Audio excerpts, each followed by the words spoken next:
It is a countdown to the classroom, but some school districts are still looking for teachers. It's happening here in Ohio and all across the country. Last week, we told you the Akron School District is looking for more than 60 teachers, and the Cleveland Metropolitan School District is looking for 150. Neil Fisher continues his coverage and explains the root of this problem, plus the one big thing that's changed over the last decade.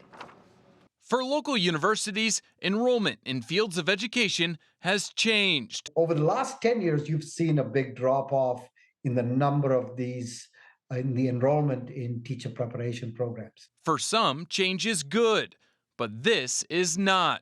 Over the last 2 years, teachers have changed course. NBC News reports that 300,000 public school teachers and staff left the field between February of 2020 and May of 2022. Teachers are not valued the way they were back in the 70s, 80s, even 90s. It's just not looked at as a viable profession. Zachariah and Walton Fassett say certain issues led to teachers leaving the profession, like retiring early because of the COVID-19 pandemic, the stress that came with teaching during the pandemic, and how teachers have been treated and the lack of support they receive. Last year, I think, put a lot of educators over the edge where, like, we just don't want to do this anymore. Another issue is pay.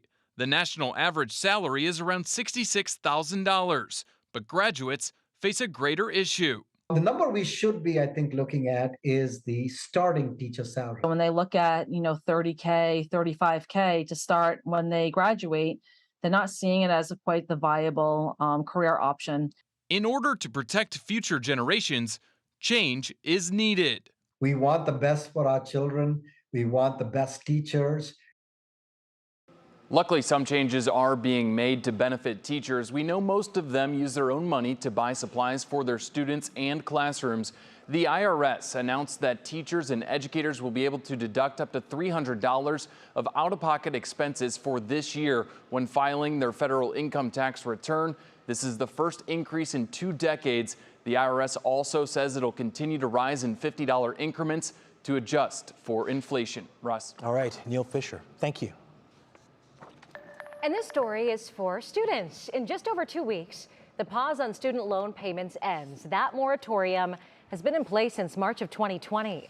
The U.S. Education Secretary says student loan borrowers will know soon about another possible extension, along with possible debt cancellation. President Biden has to make a decision by the end of August, since that pause expires on the 31st. Now, this is the closest the moratorium deadline has been during Biden's presidency without an update.